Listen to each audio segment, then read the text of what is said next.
Thank you, Madam Toastmaster. Fellow Toastmasters, excellent guest. I like the theme that you selected for this meeting, life in these United States. And it's kind of going along with the speech that I wrote because my grandpa, my late grandpa, he was he had a fun attitude. And one of the things that he used to say when he was talking to people is, what was I saying? Let's see if you were paying attention.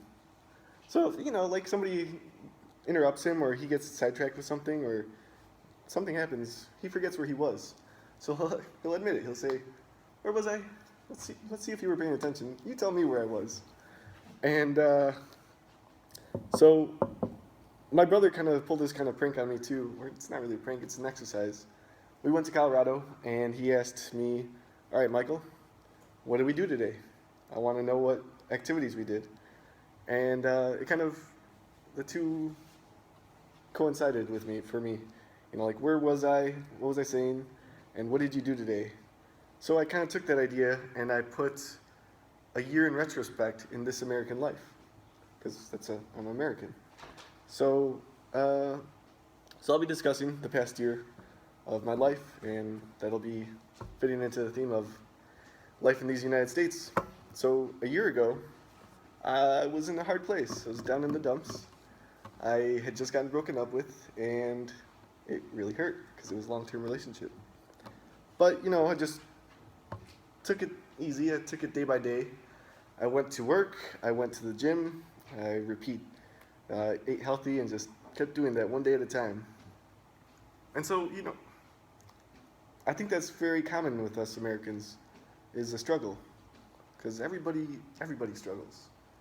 And I think that you gotta take that struggle, take that sadness, turn it into a story, and share it with others. Because when you do that, you share who you are with people, and you are able to find people that really matter. Like everybody is interested enough to listen and say, yeah, I've been there. But the people that really matter will check up on you and say, how are you doing? Are you okay? Stuff like that. So, I just focused on work, and I was fortunate enough to travel for work. Took a trip to California, and I took a trip to Mexico. So that kind of took my mind off things. It helped taking it day by day. Work's taking my mind off things. And about half a year ago, I actually met a girl named Kelsey, and she's a sweet girl. She's a photographer, and so I really enjoyed going on walks with her and seeing her perspective on things. Like she would find like caterpillars and take pictures of them, praying mantises, stuff like that. So it's pretty cool. And then along with that, I also busied myself with frequent trips up to the suburbs of Chicago to visit family. So that's one of my big pulls for traveling up there is my nephew, Mario. Boy, that kid is adorable. Adorable. I mean, he's got the best attitude. He's very smart, and he just kind of, I think, embodies this American life. Seeing the next generation and wanting to promote them, make them better, and see them grow. I think that's a common theme for this American life. Other than that, I have been heavily involved with Toastmasters. Sorry for dropping out in the last couple of weeks. I was pretty busy with the conference I was helping to plan. The conference I just attended in Seattle was for the Society of Hispanic Professional Engineers. And it's a conference that I volunteered for the past 4 years, and I like it because it gives me rejuvenation and it gives the students, the attendees, inspiration to see that it's possible to succeed, that you will struggle, like we all do, but you'll work through the struggle together and make it out ahead. So here we are, all together in this American life, not so different from each other. We all struggle, we all care about family, and we just had the elections end recently, very recently. Of course, not everybody's entirely happy with the outcome. Regardless who you are, you can't say that everybody's happy with it.